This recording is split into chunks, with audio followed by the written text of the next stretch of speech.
তো মুসলমানেরা, আমি আপনাদের কাছে কোরআনুল কারীমের সূরা বাইয়িনার শেষ 3 আয়াতের খণ্ডাংশ উপস্থিত 2টা আয়াত তেলাওয়াত করেছি। যে আয়াতে কারিমার আলোকে আমি আপনাদের কাছে আজকে অনেকগুলো বিষয়ে কথা বলার চেষ্টা করব। যদি আপনারা মনোযোগ দিয়ে শোনেন, আমি আপনাদেরকে নিয়ে বয়ানগুলা করব।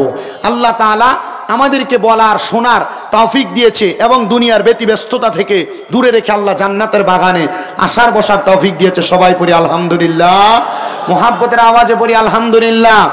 গভীর মনোযোগ আমার ভাইরাম, আল্লাহ পাক রব্বুল আলামিন কোরআনুল কারীমের মধ্যে অত্যন্ত সুন্দরভাবে ঘোষণা করেছেন, বিসমিল্লাহির রহমানির রহিম, ইন্নাল্লাযীনা কাফারু মিন আহলিল কিতাবি ওয়াল মুশরিকিনা ফি নারি জাহান্নামা খালিদিনা ফিহা।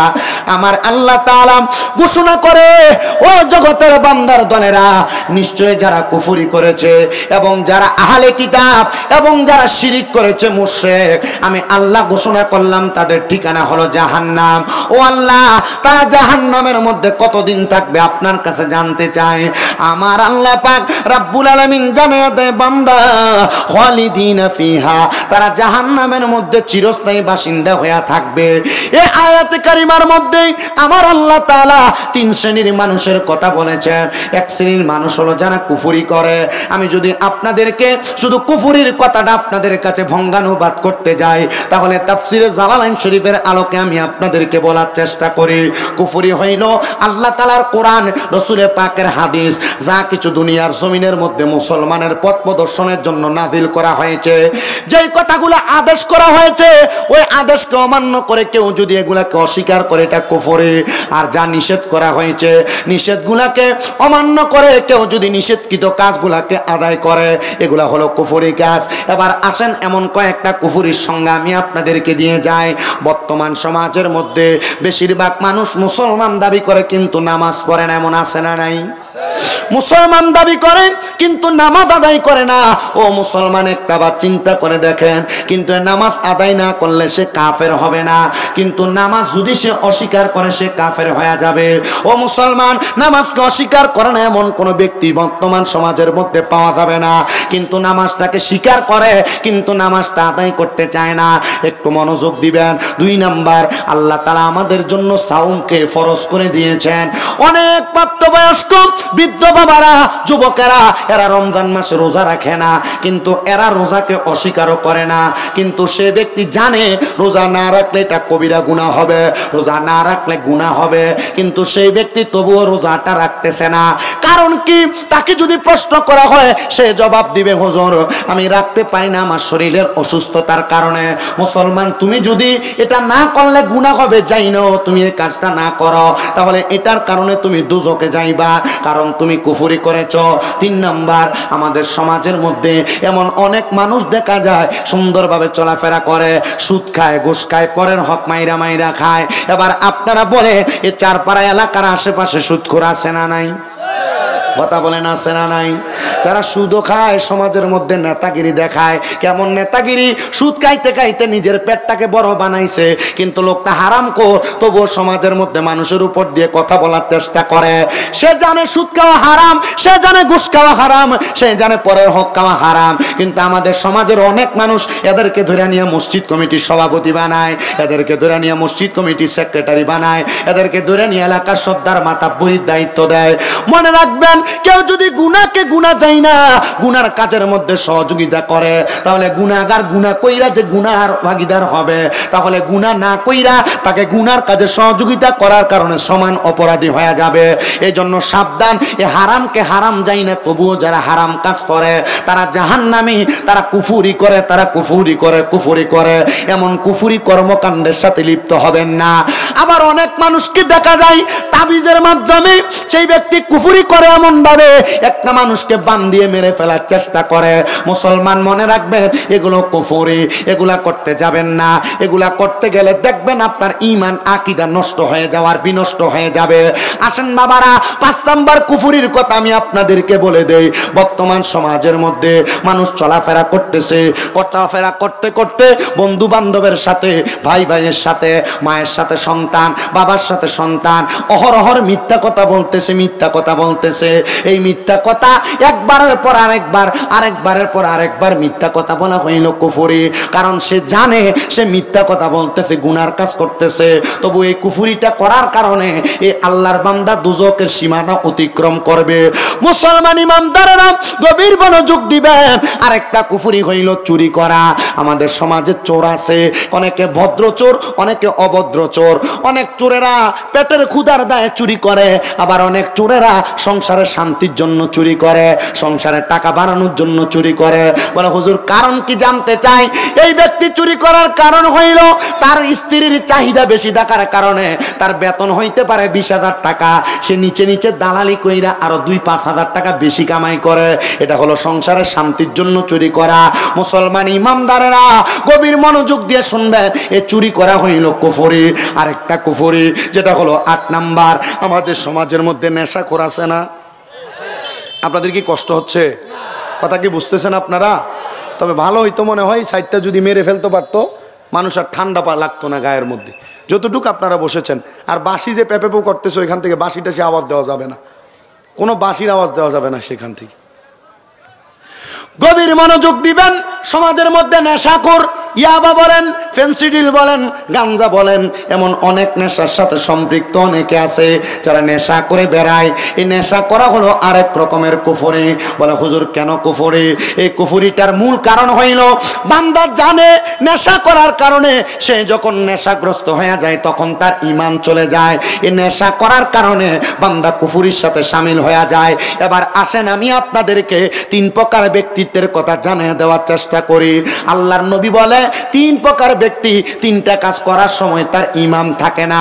ইয়া রাসূলুল্লাহ, ওগো মায়ার নবী আপনার কাছে জানতে চাই তাহলে ওই 3 প্রকার ব্যক্তি কারা যারা 3টা কাজ করার সময় তার ঈমানটা থাকে না?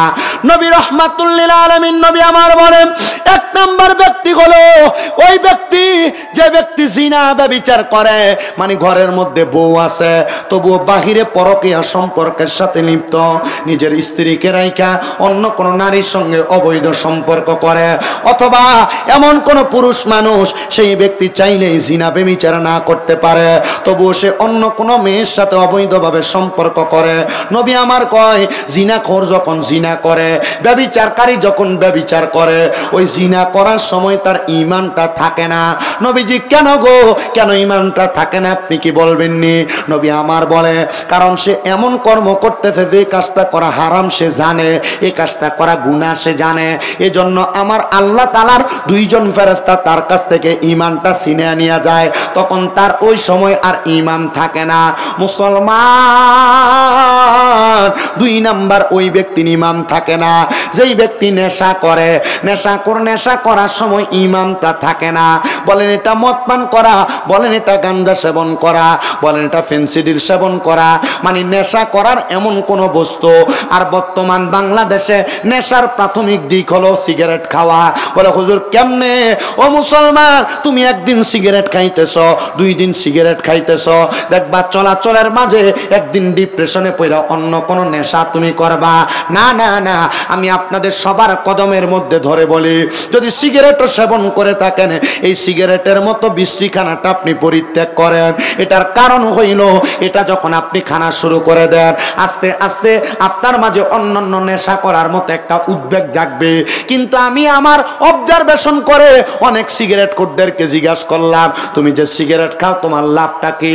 এটা খাইলে মিঠা লাগে, তিতা লাগে, চুকা লাগে, তিতা টক লাগে এমন কোনো কিছু? কয় না হুজুর, এটা মিঠা তিতা চুকা কোনো মানে টক কোনো কিছু না। জিজ্ঞাসা করলাম খাও কেন? হুজুর আমার এক বন্ধু বলছে যে একটা টান দিয়া দেখ, তুই তো খাস না, এই একটা টান দিয়া দেখ বইলে আমার বন্ধু আমার মার্ডার করছে, এখন প্রত্যেকদিন 1 প্যাকেট ওই লাগে আমার। এজন্য এমন বন্ধুদেরকে পরিত্যাগ করবেন যেই বন্ধুরা আপনাকে এমন বাজে কাজের দিকে আহ্বান করে। তাহলে আমি 2টা কথা বলতেছিলাম। 1 নাম্বার জিনাখোর যখন জিনা করে তখন তার ঈমান, আপনারা কথা বলেন না, পরকীয়া আছে না নাই? কথা বলেন আছে না নাই? এমন জিনা ব্যভিচার অবৈধ সম্পর্ক আছে না নাই? নবী আমার বলে জিনাখোর যখন জিনা করে তখন তার ঈমান থাকে না। চোর যখন নেশাখোর যখন নেশা করে তখন নেশাখোরের ঈমানটা থাকে না। 3 নাম্বার চোর যখন চুরি করে তখন তার ঈমানটা থাকে না। বলে হুজুর কেন? কারণটা জানতে চাই। কারণটা শোনো ও আমার আজকে এত সুন্দর এই এলাকার ভাই বাবারা বন্ধুরা, চোরটা যখন চুরি করে তখন সে মানুষকে ওজনে কম দেয়, তখন পরের সম্পদ ছিনিয়ে নিয়ে যায়, তখন তার ঈমানটা রহমতের ফেরেশতারা নিয়ে চইলা যায়।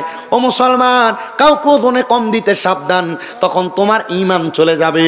কারোর সাথে মিথ্যা কথা বলে ব্যবসা করতে সাবধান, তুমি চুরি করতেছ, তখন তোমার ঈমান চলে যাবে। হয়তো কথাগুলো আপনার কাছে পুরাতন পুরাতন মনে হচ্ছে, কিন্তু মুসলমান এমন কর্ম যদি আপনি করেন, এমন কর্মের কারণে আপনাকে জাহান্নামের আগুনের মধ্যে জ্বলা লাগবে।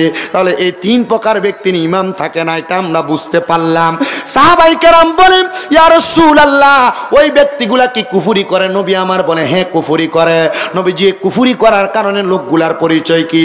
নবী আমার বলে উলাইকা হুম শাররুল বারিয়া, এই ব্যক্তিগুলা হলো পৃথিবীর সবচাইতে নিকৃষ্ট ব্যক্তি, সবচাইতে বাজে ব্যক্তি। এই ব্যক্তিরা সমাজের মধ্যে কোনো ব্যভিচার করতে চিন্তা করে না, সমাজের মধ্যে কোনো অবৈধ কর্ম করতে চিন্তা করে না। তোমরা এমন লোকদের থেকে তোমরা তোমাদেরকে বাঁচিয়ে রাখবা। আর আমাদের সমাজের মানুষ এদের সাথে সম্পর্ক রাখে, কারণ চিন্তা করে সে যে ব্যভিচার করে, অন্যায় কাজ করে, তার সাথে আমার সম্পর্কটা থাকলে মানুষ আমারে ভয় পাবে, আমার সঙ্গে কেউ ঝগড়া করবে না, আর আমার সঙ্গে ঝগড়া করলে সে আমাকে বাঁচাইবে। নবী আমার বলে কোন মানুষ যদি সন্ত্রাসী কর্মকাণ্ড করে, অপকর্মকাণ্ড করে, বাজে কর্মকাণ্ড করে, আর কেউ যদি তার শক্তি বাড়ানোর জন্য তার সাথে সম্পর্ক রাখে, আল্লাহর নবী বলে ওই ব্যক্তি আমাদের অন্তর্ভুক্ত না। মানে নবী বুঝাইলেন সে মুসলমান না, সে অন্য ধর্মের মানুষ হইতে পারে, যদিও সে দাবি করে সে মুসলমান। ও আমার আজকে নীলফামারী জান্নাতের বাগান তাফসীরুল কোরআন মাহফিলের ভাই বাবারা বন্ধুরা, আমরা তো এমন বাজে লোকদের পরিচয় জানতে পারলাম। এবার আসেন আমার আল্লাহ তাআলা এমন বাজে লোকদেরকে কি শাস্তি প্রদান করবে আমরা একটু জানার দরকার। ও মুসলমান, দুনিয়ার জমিনের মধ্যে বাজে কাজ করবে আর কবরের মধ্যে গেলে শাস্তি পাবে না, এটা তো হইতে পারে না। নবী আমার বলেন এই বাজে লোকগুলা যখন ইন্তেকাল করবে, ইন্তেকাল করার সময় মারাত্মক ধরনের কষ্ট পাবে। নবীজি কেমন কষ্ট পাবে আপনার কাছে আমরা জানতে চাই। নবী আমার বলে একটা জীবিত বকরিকে যদি টানিয়ে দেওয়া হয়, এই জীবিত বকরির শরীর থেকে যদি জীবিত অবস্থায় চামড়াটা টাইনা টাইনা ছিঁড়ে ফেলা হয়, ওই বকরিটার যত কষ্ট হবে একটা বেঈমান বেআমল, একটা গুনাহগার, একটা কুফরি করনেওয়ালা, শিরিক করনেওয়ালা বান্দার ঠিক ততটুকু কষ্ট হবে। নবীজি গো আপনার কাছে জানতে চাই এমন কষ্ট পাইয়া বান্দার কেমন অবস্থা হবে? নবী আমার বলে ওই বান্দার রূহ যখন বান্দার শরীর থেকে টেনে টেনে চিরে ফেলা হবে, তখন বান্দার রূহটা নিয়ে যখন আজরাইল ফেরেশতা উপরের দিকে যাবে, ওই আজরাইল ফেরেশতাকে বান্দার রূহ ডাক দিয়ে বলবে রে আজরাইল, তুমি আমারে কেন এত তাড়াতাড়ি জাহান্নামের দিকে নিয়ে যাও? তুমি যদি জানতা জাহান্নামের মধ্যে আমার আল্লাহ আমার জন্য কত কষ্ট রাখছেন, শাস্তি রাখছেন, তাহলে তুমি কোনোদিন আমাকে জাহান্নামের মধ্যে নিয়ে যাইতা না, আমারে আস্তে আস্তে নিতা, আমারে আস্তে আস্তে জাহান্নামে নিতা।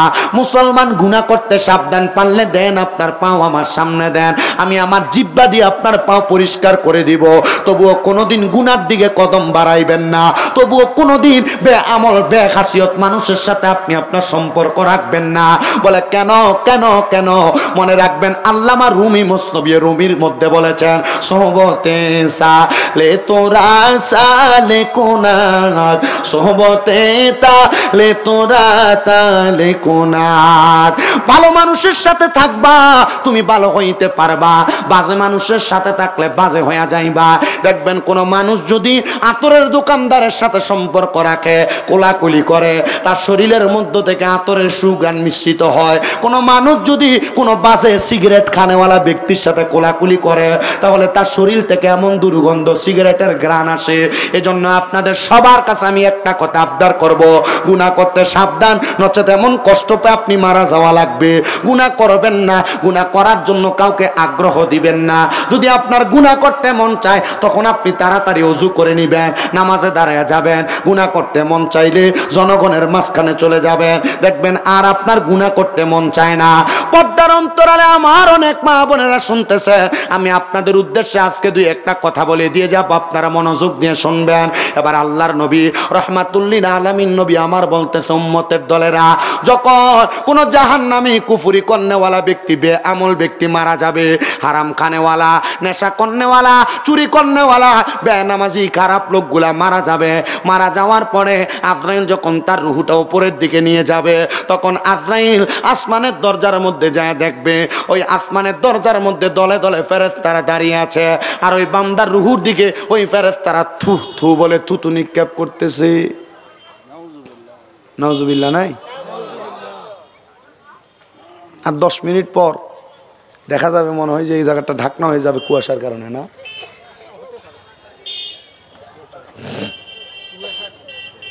আমার অনেক কষ্ট হচ্ছে বয়ান করতে, অনেক, এতটুকু বলছি আমার লাগে। বিষয় হচ্ছে আমি প্রত্যেকদিন বয়ান করি, আপনার কথা বুঝতে পারছেন? আমি গতকালকে রাত্রে প্রায় 8 ঘন্টার রাস্তা সেই কিশোরগঞ্জ থেকে ঢাকা এয়ারপোর্ট পর্যন্ত আসছি সকাল 5:30টায় আপনাদের মাহফিলের জন্য। কষ্ট করে এসে এখানে হোটেল নিয়ে থাকা লাগছে, এরপর উঠে আপনাদের এখানে আসার জন্য এয়ারপোর্টে অপেক্ষা করা লাগছে। আইসা আপনাদের এখানে আমার আগামীকালকে আবার কিশোরগঞ্জের সদর করিমগঞ্জ থানায় মাহফিল, আগামীকালকেও আমি আপনাদের এখান থেকে সেখানে যাব। প্রত্যেক দিন ওই যে সেপ্টেম্বরের পর থেকে রেগুলার শুরু হয়েছে যে মাহফিল করতেছি, কিন্তু আমার বিষয় হচ্ছে আমার সাউন্ড যখন আমার কানে লাগে না, এর সাউন্ড ভালো কিন্তু ওই সাউন্ড অনুযায়ী তোমার এই কর্নারে 2টা মাইক লাগতো, এই কর্নারে যদি হইতো তাহলে আমার কানে একবার সাউন্ড বেশি লাগতো। আমার কথা বলতে কষ্ট হচ্ছে, আমি কথাগুলো বলছি এই জন্য। না না না না, এটা নিয়ে কোনো অসুবিধা নেই, কিছু করার নাই। এই স্পিকার আছে, এখন আর করতে গেলে মাহফিলে ডিস্টার্ব হবে। যেভাবে আছে সেভাবে রাখো, তুমি একটু রিভাব দাও না, সাউন্ডটাতে রিভাব দাও, মজা দাও। আমার মুসলমান ইমানদারেরা গভীর মনোযোগ দিয়ে শুনবা, অন্তরের কানটা লাগিয়ে শুনবা মুসলমানেরা। তাহলে আমি একটা জিনিস প্রমাণ পেয়ে গেলাম, যদি দুনিয়ার জমিনের মধ্য থেকে একটা বেঈমান বেআমুল মানুষ ইন্তেকাল করে, ইন্তেকাল করার কারণে তখন আমার আল্লাহ পাক রব্বুল আলামিনের ওই বান্দাটা কবরে যাওয়ার পরে ওই কবরের মধ্যে বড় কষ্ট পাবে। কথা বলেন না ঠিক কিনা? আসমানের মধ্যে দলে দলে ফেরেশতারা দাঁড়িয়ে থাকবে, ওই বান্দার দিকে থুতু নিক্ষেপ করবে, থুতু নিক্ষেপ করবে। বান্দা থুতুটা যখন পাবে, এবার বান্দার দিকে তাকিয়ে তাকিয়ে ফেরেশতারা প্রশ্ন করবে, এ আজরাইল, কেন আমাদের দেহের দিকে থুতু নিক্ষেপ করা হচ্ছে, তুমি একবার বলো না। এবার আজরাইলের পক্ষ থেকে আওয়াজ আসবে, এ বান্দা, গুনাহ করতে করতে বান্দার রুহুটা দুর্গন্ধযুক্ত রুহু হয়ে গেছে, এজন্য বান্দার দিকে আমরা থুতু নিক্ষেপ করতেছি। বান্দার ঠিকানা কোথায় হবে? এবার বান্দাকে নিয়ে যাওয়া হবে প্রথম আসমানে, দ্বিতীয় আসমানে, তৃতীয় আসমানে, চতুর্থ আসমানে, কোনো জায়গার মধ্যে বান্দাকে রাখা যাবে না। এবার ওই ফেরেশতারা ডাক দিয়ে বলবে, রব্বুল আলামিন আল্লাহ, এই বান্দাকে তো এই কোন জায়গার মধ্যে, কোন আসমানের মধ্যে রাখা হচ্ছে না, কোন জায়গার মধ্যে বান্দার রুহুটা থাকতেছে না। আল্লাহ, আমরা কি করব আপনার কাছে আমরা জানতে চাই। তখন বলা হবে, এই বান্দার রুহুটাকে এবার তোমরা দুনিয়ার জমিন থেকে যখন তোমরা নিয়ে আসছো, তাহলে বান্দার ঠিকানা হলো জাহান্নাম, বান্দারে তাড়াতাড়ি জাহান্নামের মধ্যে তোমরা নিয়ে যাও। ও আল্লাহ, জাহান্নামের মধ্যে যে নিয়ে যাব, বান্দা জাহান্নামের কোন জায়গার মধ্যে থাকবে? আপনারা সবাই জানেন আল্লাহ তাআলার 7টা জাহান্নাম আছে। কথা কন্যা ঠিক কিনা বাবারা? ওই 7টা জাহান্নামের মধ্যে যেই কোন একটা জাহান্নামের মধ্যে ওই বেআমল গায়রে মানুষটাকে জাহান্নামের মধ্যে ফেলে দেওয়া হবে। জাহান্নামের মধ্যে যখন রাখা হবে, বান্দাটা হায়াফসুস করে জাহান্নামের আগুনের মধ্যে জ্বলবে। আপনাদের মনে প্রশ্ন জাগতে পারে, হুজুর জাহান্নামের আগুনের মধ্যে কতদিন জ্বলবে? শুনিয়া নেন, জানিয়া নেন ও মুসলমানের দল, ওই জাহান্নামের আগুনের মধ্যে বান্দারে সর্বনিম্ন 3000 বছর আগুনের মধ্যে জ্বালাইবো। হায়রে, নবীর সাহাবায়ে কেরাম যখন এই জাহান্নামের আগুনের কথা শুনছেন, নবী আমার বলে, মসজিদে নববীর মধ্যে আমি এই জাহান্নামের বর্ণনা দিতেছি, আর আমি তাকে দেখলাম টাস টাস করে আমার সাহাবায়ে কেরাম বেহুশ হয়ে পড়ে যাচ্ছে। কিরে সাহাবায়ে কেরাম, তোমরা কেন বেহুশ হয়ে পড়ে যাচ্ছ? সাহাবায়ে কেরাম বলে, ইয়া রাসূলুল্লাহ, এমন কঠিন কবরের আযাব আমরা কেমনে সহ্য করব? নবী আমার বলে সাহাবীরা তোমরা কি জানো না আল্লাহ তাআলা কোরআনে বলেছেন ইন্নাল্লাযীনা আমানু ওয়া আমিলুস সলিহাতি উলাইকা হুম খায়রুল বারিয়া। যারা ঈমানদার এবং যারা নেক আমল করবে তারা হবে দুনিয়ার সবচাইতে উৎকৃষ্ট বান্দা। হুজুর সাল্লাল্লাহু আলাইহি ওয়াসাল্লাম নবী আমার উম্মতে মুহাম্মদীর জন্য এত সুন্দর বাণী প্রচার করে দিয়ে গিয়েছেন, কিন্তু আমরা মুসলমানেরা সেইটা মানি না। ও মুসলমান, এবার আপনার মনে প্রশ্ন জাগতে পারে আপনি জাহান্নামের আগুনের মধ্যে কতদিন জ্বলবেন? সর্বনিম্ন একটা জাহান্নামীকে 3000 বছর জাহান্নামের আগুনের মধ্যে জ্বালানো হবে। দুনিয়ার একদিন জাহান্নামের একদিন না রে বাবারা, দুনিয়ার একদিন জাহান্নামের একদিন না। মনে রাখবেন জাহান্নামের আগুনের মধ্যে যখন আপনি পুড়বেন তখন আপনি বান্দা সহ্য করতে পারবেন না ওই আযাবটা। নবী আমার বলে জাহান্নামের আগুনের মধ্যে যখন বান্দাটাকে 1000 বছর জ্বালাইব, জাহান্নামের আগুনের রং হবে 3টা। 1 নাম্বার রং থাকবে লাল রং। জাহান্নামের আগুনটারে জ্বালাইতে জ্বালাইতে 1000 বছর জ্বালাইয়া এবার জাহান্নামের আগুনের রংটা সাদা করে ফেলা হবে। সাদা জাহান্নামের আগুনটার মধ্যে বান্দারে আরো 1000 বছর জ্বালানো হবে। তখন বান্দাটারে আরো 1000 বছর জ্বালানোর পরে জাহান্নামের আগুনের রং হয়ে যাবে আবার কালো। জাহান্নামের আগুনে 1000 বছর জ্বালাইয়া সর্বমোট যখন 3000 বছর জ্বালাইব, জাহান্নামের আগুনের মধ্যে জ্বলে পুড়ে ছাইকায় হয়ে যাবেন। তখন আপনার শরীরটাকে আবার আগের মতো শরীর করে দেয়া হবে। তাকাসুর নামক জায়গার মধ্যে আপনাকে দাঁড় করিয়ে দেয়া হবে। আপনি যখন তাকাসুর নামক জায়গার মধ্যে দাঁড়ায় থাকবেন তখন আপনি আল্লাহর কাছে বলবেন না আল্লাহ আমি জাহান্নামে থাকতে পারতেছি না। তখন আপনি বলবেন আল্লাহ আমার একটু পানি দিয়া সহযোগিতা করা যাবে নাকি? পানি পানি পানি বলে 3 বার জাহান্নামী বান্দাটা কান্না করবে। জাহান্নামের মধ্যে পানি পানি বলে কান্না করবে রে আমার নীলফামারীর মুসলমান। সাহাবায়ে কেরাম কান্দে আর ডাক দিয়া বলে রাসূল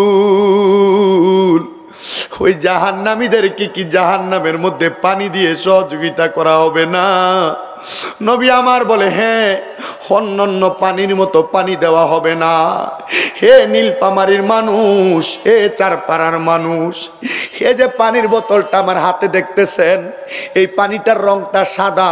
এই পানিটা যদি আমি মুখটা খুইলা ফেলি, এটার মধ্যে যদি একটা মশা পড়ে, মাছি পড়ে, একটা পোকা পড়ে, আপনি পানিটা ফেলাইয়া দিয়া আবার আপনি পানি কি ক্রয় করে খাবেন? অচেত নচেত আপনারা আপনাদের কল থেকে আবার পানি সংগ্রহ করে খাবেন। যেই পাত্রের মধ্যে আপনার পানির মধ্যে পোকা পড়েছে আপনি ওই পাত্রটা পরিবর্তন করবেন অথবা ভালো করে ধৌত করবেন। মুসলমান রে, নবী আমার বলে জগতের মানুষেরা শুইনা লও, তোমাদেরকে এমন পানি দেওয়া হবে না যেই পানি এমন পোকাওয়ালা পানি, এমন পানি দিবে অন্যান্য জাহান্নামীদেরকে আগুনের মধ্যে যে পোড়ানো হয়েছে, আগুনের মধ্যে পোড়ানোর কারণে জাহান্নামীদের রক্ত এবং পুষগুলা নিচের মধ্যে যে টেবা পড়ছে টপ টপ কইরা, ওই রক্ত এবং পুষগুলাকে একটা লোহার গরম পাত্রের মধ্যে নেওয়া হবে। হাদিস শরীফের মধ্যে যেইটাকে তিনাতুল খাবাল বলা হয়েছে, তিনাতুল খাবাল, ওই লোহার পাত্রটা কেমন হবে? হে বন্ধুরে, আপনাদের এলাকায় কামারের দোকানের মধ্যে যখন কাঁচি অথবা দায়ের ডাঁট আপনি লাগাইতে যান, গোড়ালি লাগাইতে যান, দেখবেন এটার গোড়ালিটা আগুনের মধ্যে পোড়া দেওয়ার সাথে সাথে এটার রংটা একবার আগুনের কয়লার মতো লাল হয়ে যায়, লাল। ঠিক আপনার আগুনের এই লোহার গরম পাত্রটা এমন আগুনের কয়লার মতো লাল হয়ে থাকবে। এটার মধ্যে জাহান্নামীদের রক্ত এবং পুষ দেওয়া হবে। বলা হবে বান্দা দুনিয়াতে গুনাহ করেছো, বড় আরাম করে করে মজা করে করে গুনাহ করেছো, নেও বান্দা তুমি এটা খাও। ও বান্দা তখন তুমি নাও করতে পারবা না, কারণ তোমার গলা থেকে কলিজা পর্যন্ত একবার শুকনা কাঠের মতো হয়ে যাবে। ওই পানি তুমি তোমার মুখের মধ্যে দিবা।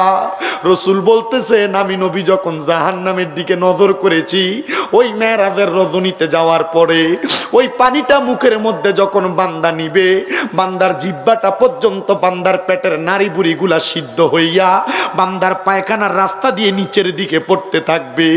বান্দা আফসুস আফসুস করবে, হে বান্দা কবরের কঠিন আযাব তো তুমি সহ্য করতে পারবে না। কবরেরই আযাব যদি মানুষ দেখিত, ঘরবাড়ি ছাড়িয়া পাগল হইতো। বলেন কবরেরই আযাব যদি মানুষ দেখিত, ঘরবাড়ি ছাড়িয়া পাগল হইতো। মুসলমানের দল এক এক মাহফিলের অতিথিবৃন্দ উপস্থিত হইতেছে। আজকের মাহফিলের যিনি সম্মানিত প্রধান অতিথি জনাব আতিকুর রহমান আতিক সাহেব, এলাকার মানুষ ওনার যথেষ্ট প্রশংসা করেছে, ওনাকে সম্মান করতেছেন, আপনারা ইজ্জত করতেছেন, সভাপতিকে সম্মান করতেছেন, ইজ্জত করতেছেন। সুদূর কুমিল্লা থেকে আমরা আসছি, আমাদেরকে সম্মান করতেছেন, ইজ্জত করতেছেন। কিন্তু আমরা আপনারা যখন মারা যাব, আমাদেরকে যখন কবরের মধ্যে শোয়া দেওয়া হবে, আমার নাম ধরে কেউ ডাকবে না, লাশ বলে বলে সমর্থন করে আমাদেরকে কবরের মধ্যে শোয়া দেওয়া হবে। দুনিয়াতে দামি খাটের মধ্যে আপনি ঘুমান ও মুসলমান, দুনিয়াতে যখন আপনার একটু ঠান্ডা লাগা যায়, গায়ের মধ্যে দামি কম্বল দামি লেপ আপনি জড়ায়া নেন, কিন্তু এই কবরের মধ্যে এমন আযাব, এমন শাস্তি দেওয়া হবে, ঠান্ডার পর গরম, গরমের পর ঠান্ডা, এমন কঠিন যন্ত্রণা দেওয়া হবে। ডাইনে মাটি বামে মাটি, মাটির বিছানা, ডাইনে মাটি বামে মাটি, মাটির বিছানা, উপরেতে বাঁশের ছানির কারখানা। কেমনে রে একা একা কবরে পইরা থাকবা? একলা ঘরে ঘুমাইতে তোমার ভালো লাগে না, একলা ঘরে থাকতে তোমার ভালো লাগে না। হে মুসলমান,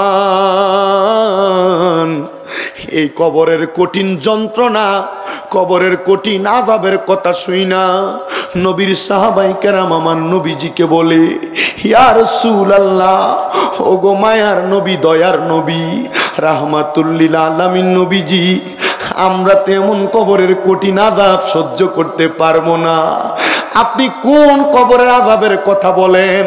ইয়া রাসূলুল্লাহ, এই কবরের আযাব যদি আমাদেরকে দেওয়া হয়, আপনি বলতেছেন কবরের মাটি নাকি ডান বাম দিক থেকে টাস করে চাপ দিবে, আমাদের বাম পাজরের হাড্ডিগুলা ভাঙ্গা ডান পাজর দিয়া ঢুকবে, বাম পাজরের হাড্ডিগুলা ভাঙ্গা ডান পাজর দিয়া ঢুকবে। নবীজি গো, আমরা সাহাবায়ে কেরাম এগুলা সহ্য করতে পারবো না। নবী আমার বলে, যদি তোমরা ইমানদার হও, আমার ভাইজান বিশেষ বক্তা, দ্বিতীয় বক্তা আপনাদেরকে বলছে 5টা বিষয় ঈমান আনার জন্য। এই 5টা বিষয়কে যদি আমরা তো আমাদের জবানে জবানে পড়ি, আমানতু বিল্লাহি ওয়া মালাইকাতিহি ওয়া কুতুবিহি ওয়া রাসূলিহি ওয়াল ইয়াউমিল আখিরি ওয়াল কদরি খাইরিহি ওয়া শাররিহি মিনাল্লাহি তাআলা ওয়াল বা'সি বা'দাল মাউত। হে আমার আজকে এই চারপাড়া এলাকার বাবারা, হে কাছারি বাজারের পাশে এই জান্নাতের বাগানে যারা বসেছেন, পর্দার অন্তরালের মা বোনেরা, যদি আপনি ইমানদার হন, আল্লাহ নবী ফেরেশতা আখিরাতের প্রতি বিশ্বাস করেন, তাহলে আপনারে ওই কষ্ট দিয়া মারা হবে না। নবীজি কেমনে মারবে? বলে, ইমানদার বান্দা মারা যাওয়ার সময় টের পাবে না, টের পাবে না। হায়রে এলাকার কত মানুষ মারা যায়, মারা যাওয়ার সময় বিছানায় প্রস্রাব করে দেয়, মারা যাওয়ার সময় বিছানায় পায়খানা করে দেয়, মারা যাওয়ার সময় নাকার মুখ দিয়ে রক্ত বাইর হয়, মারা যাওয়ার সময় ওই মানুষটার জিহ্বার মধ্যে কামড় দিয়া মারা যায়, মারা যাওয়ার সময় চোখগুলা উল্টে যায়। কই একবারও তো মসজিদের ইমাম সাহেবকে প্রশ্ন করলা না, হুজুর মানুষ কেন এমন কষ্ট পায় মারা যায়? আল্লাহর নবী বর্ণনা করে, বেঈমান মানুষ মারা যখন যায়, গুনাহগার যখন, বেআমল যখন মারা যায়, আজরাইলের ভয়ঙ্কর দেখে চেহারা দেখা ওই বান্দাটা তখনই বিছানার মধ্যে প্রস্রাব আর পায়খানা করে দেয়। আজরাইলের থাবার মধ্যে পইরা বান্দা আজরাইলের সঙ্গে কথা বলার চেষ্টা করে, তখন বান্দার জিহ্বাটা বান্দার দুই চোয়ালের মাঝখানে কামড় পড়া যায়, বান্দার চোখ উল্টে যায়, বান্দা আজরাইলের থাবা দেখে ভয়ে বিছানার মধ্যে প্রস্রাব পায়খানা করে দেয়, বান্দার ঘাড়ের শাহরগ গুলা টাস টাস করে ছিঁড়ে যায়, বান্দার হাতের রগ পায়ের রগ গুলা ছিঁড়ে যায়, বান্দার পুরা শরীর শক্ত হয়ে যায়। ইয়া রাসূলুল্লাহ, এমন কষ্ট আমরা পাইতে চাই না। নবী আমার বলে, তোমরা ঈমান আনো, যদি তোমরা এমন কষ্ট না পাইতে চাও, নবী আমার বলে তোমরা আমল করো, যদি তোমরা এমন কষ্ট না পাইতে চাও। ইয়া রাসূলুল্লাহ, নবী গো আপনি নবী বলেন না, তাহলে কেমনে ইমানদার মানুষটা মারা যাবে আপনি নবী বলেন না? নবী আমার বলে, ইমানদার মারা যাওয়ার আগে যখন আজরাইল আসবে, আজরাইল আসার আগে ইমানদারের কাছে আল্লাহ তাআলা দুইটা ফেরেশতা পাঠাইব, দুইটা ফেরেশতা। জবান বন্ধ নাই, আপনারা বলেন ইমানদারের কাছে আল্লাহ কয়টা ফেরেশতা পাঠাইব? মুহাব্বতের আওয়াজে বলেন না, কয়টা ফেরেশতা পাঠাইব? ও মুসলমান, আপনার কত বাহাদুরি, আপনি মুমিন হইয়া মরবেন কিনা জানি না। এবার আপনারা বলেন, আমরা সবাই মুমিন হইয়া মরতে চাই কি চাই না? কারা কারা চাই? দুই হাত তুলে আল্লাহকে দেখায়। একটা তাকবীর হবে, কেউ তাকবীর, দ্বিতীয় বক্তায় তাকবীর দেখতে জোরে লিল্লাহে তাকবীর। না না, এটা ইমানদারের আওয়াজ, মুহাব্বতের আওয়াজ দিতে হবে। ইমানদারের আওয়াজ কি আস্তে হয় না জোরে হয়? কথা বলেন, আস্তে হয় না জোরে হয়? মুহাব্বতে তাকবীর দল।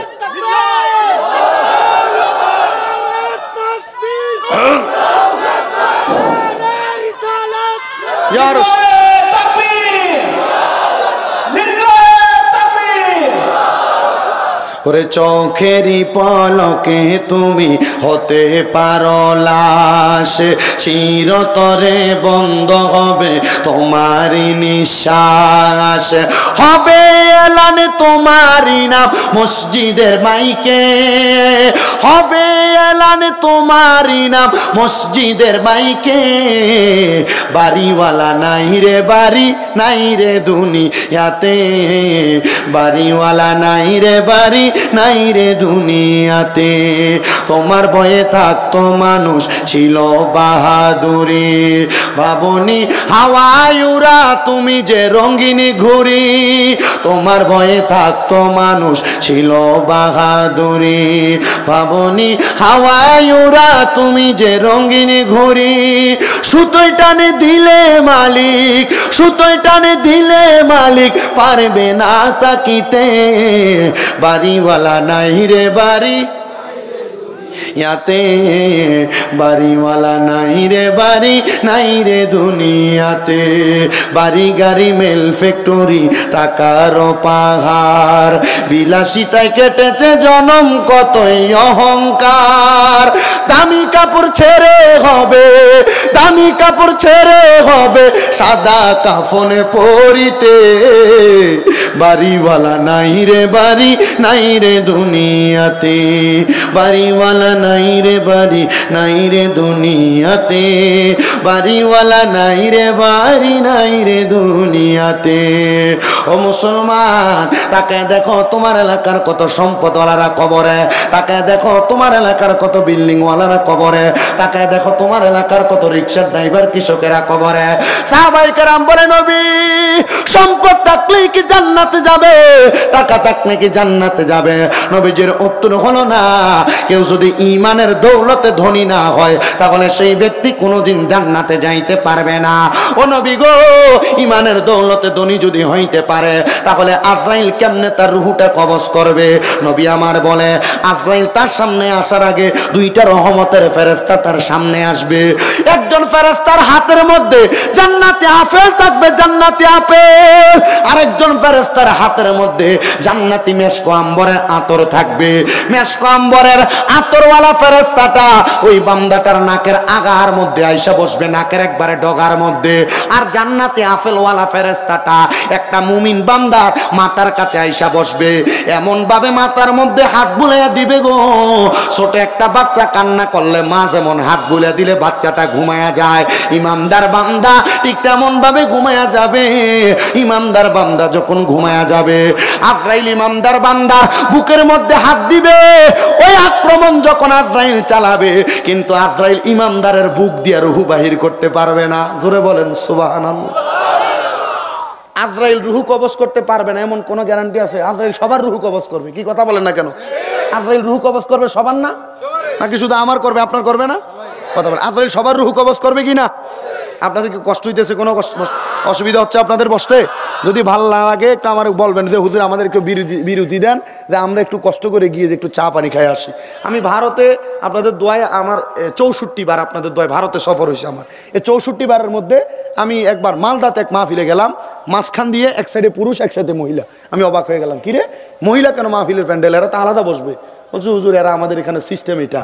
তো আমারে বলতেছে, হুজুর আপনাকে স্টেজে আনছি, এখন এদেরকে 5 মিনিট বিরতি দিলাম, এরা আসবে, আপনারা দেখে আস্তে আস্তে এসে বসবে। আমি স্টেজে আইসা রাত্র বাজে 12টা, স্টেজে তুললো মানুষ নেই। জিজ্ঞেস করলাম মানুষ কোথায়? হুজুর দ্বিতীয় বক্তা ওয়াজ করার পর তাদেরকে 5 মিনিটের ছুটি দেওয়া হয়েছে। কিসের ছুটি? হুজুর চা পান সিগারেট খেয়ে আসবে। আপনি চিন্তা করে দেখছেন? আমি চিন্তা করলাম এক এক দেশের সিস্টেম এক একটা, এক এক দেশের সিস্টেম এক একটা। আপনাদের দেশের সিস্টেম আমার মূলত জানা নাই। আমি দ্বিতীয়বার শুধু সৈয়দপুর, ওই যে কি বলে ঢেলাপীরের এখানে মনে হয় গত বছর বা তার আগের বছর একবার আসছি, আর আজকে আপনাদের এখানে। আমি দূরের সফরে আসতেই চাই না, আমার খুব কষ্ট হয়ে যায়। তবু আমি চেষ্টা করেছি আজকের মাহফিলে আসতে, আপনাদেরকে 2-1টা কথা শোনাইতে। আমি কথাগুলো বলবো, আপনারা যদি এগুলোর উপর আমল না করেন তো লাভ হবে? লাভ হবে? আপনাদের প্রধান অতিথি আসছে, আপনার কি তাকবীরটা কি জোরে দিবেন না? একটা জোরে তাকবীর তো দেওয়ার দরকার। প্রধান অতিথিকে বরণ করবেন। আমার বলতেছে, হুজুর প্রধান অতিথি সাহেব আসবে, আতিক সাহেব, ওনাকে আমাদের এলাকার সবাই মোটামুটি মহাব্বত করে ভালোবাসে, ওনাকে একটু বললেন যেন আমাদের মাহফিলের জন্য একটা মোটা অঙ্কের কিছু একটা সহযোগিতা করে যায়। আমি বললাম, যদি সবাই ভালোবাসে তো উনি তো ভালোবাসার মহব্বতে এমনি দেওয়া যাবে, তাকবীরটা জোরে হবে। নারে তাকবীর। বুঝছি, এটা তো 10-20 হাজার টাকা রইল, যেন একটু বেশি দিতে পারে। আজকের মাহফিলে যিনি তাকবীরটা দিয়া নেই, আমার ওয়াজের মাঝখানে কাম চালাই দিবেন, অসুবিধা নাই, আমার কোনো অসুবিধা না। আমি আবার ওই সেতি না যে মনে করেন মাঝখানে নেতা আইলো, অমুক আইলো, হোমক আইলো, আমি সেতি না। কারণ আমি জানি এটা ওয়াজ মাহফিলের সিস্টেম। কি কথা বলে না কেন? অনেক জায়গার ভিতরে কমিটিরা মাহফিলি করে, অমুকরে সমকরে দাওয়াত দিয়া এদের থেকে টাকা পয়সা নিয়ে মাহফিল করে, তো এরা না আসলে এরা তাকবীর না দিলে এরা কি করবে? আমাদের সব কি বলে প্রধান অতিথি সাহেব, ওনার ব্যাপারে ভালো কমেন্ট আসছে, এই জন্য আমি আপনাদেরকে বলতেছি আর কি, তাকবীরটা একটু কড়া করে দিয়েন যেন বেশি হয়। নারে তাকবীর।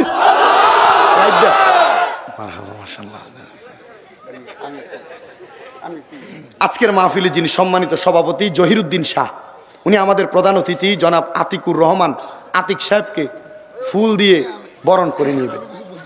দেন না, ফুল দিয়ে বরণ করবে, বলা লাগবে না। সবাই পড়ি মারহাবা। আসতে হয়েছে, আরো জোরে পড়ি মারহাবা। মাহফিল কমিটিকে আরেকটা কথা বলে দেই, এই ফুল কিন্তু অরিজিনাল ফুল না, এটা কিন্তু ধোকা ফুল। এটা কি ফুল? কাঁচা ফুল নিয়ে আসবেন। কাঁচা ফুল, কাঁচা ফুলে মোহাব্বত হয়। কাঁচা ফুলে কি হয়? কথা বলেন, কাঁচা ফুলে কি হয়? রাসূল সাল্লাল্লাহু আলাইহি সাল্লাম একজন সাহাবী ইন্তেকাল করার পরে ওই সাহাবীর কবরের উপরে খেজুর গাছের ডাল এভাবে পুঁতা দিছে। কি পুঁতা দিছে? খেজুর গাছের ডাল। সাহাবাই কেরাম প্রশ্ন করলেন, ইয়া রাসূলুল্লাহ, আপনারা খেজুর গাছের ডাল দেন না কবরের উপরে? এটা কই থেকে পাইছেন? ওই সাহাবী থেকে। ইয়া রাসূলুল্লাহ, এই খেজুর গাছের ডাল কেন পুঁতলেন? রাসূল বলছে, এই ডাল যতদিন পর্যন্ত জিন্দা থাকবে আমার সাহাবী এই কবরের ভিতরে ডালের সুবাস পাবে। আমাদের কুমিল্লা অঞ্চলে শুধু খেজুর গাছের ডাল দেন, আমরা মাঝে মাঝে কবরে ফুল দেই। মারহাবা পড়েন। এটা আমরা সুন্নত বলি না, ফরজ বলি না, ওয়াজিব বলি না, আমরা মোহাব্বত করে দিই আর কি। মারহাবা পড়েন। তাকবীরকে আসতে হবে না জোরে হবে? ফুল কাঁচা ফুল আনবেন ইনশাল্লাহ ভবিষ্যতে। আল্লাহ আমার মাহফিল কমিটি সবাইকে কবুল করুক, আমিন পড়েন। আপনাদেরকে কবুল করুক, জোরে পড়েন আমিন। তাহলে মহাব্বতে তাকবীর, নারে তাকবীর, নারে রিসালাত, ইয়া রাসূলুল্লাহ পড়বেন, নারে রিসালাত, জোরে বলি মারহাবা, আরো জোরে বলি মারহাবা। আল্লাহ যেন সবাইকে কবুল করে, জোরে পড়েন আমিন। হে রাসূল তোমায় ভালোবাসি অন্তরে শুধু মুখে না, জান্নাতের আশায় নয় হে রাসূল, জাহান্নাম কেউ ডরি না। ও আজকে ভুলে গেছেন মুমিনের মৃত্যুর কথা? ওই জায়গা থেকে কিন্তু আমি ওয়াজ শেষ করবো। আমার ওয়াজের সিস্টেম কিন্তু তিরিং বিরিং না, আমার ওয়াজ পুরাটা আমি শেষ করে তারপরে মাহফিল শেষ করি। রাজি আছেন ইনশাল্লাহ? তো রাসূলকে যারা ভালোবাসে তারা কি নামাজ পড়ে না ছাড়ে? যারা রাসূলকে ভালোবাসে তারা কি সুদ খায় না ছাড়ে? যারা রাসূলকে ভালোবাসে তারা কি পরের সম্পদ চুরি করে? যারা রাসূলকে ভালোবাসে তারা কি অন্যায় অত্যাচার করে? যারা রাসূলকে ভালোবাসে তারা কোনোদিন গুনার কাজ করে? তাহলে পড়েন, হে রাসূল তোমায় ভালোবাসি অন্তরে শুধু মুখে না, জান্নাতের আশায় নয় হে রাসূল, জাহান্নাম কেউ ডরি না। জবান খুলে জোরে জোরে পড়েন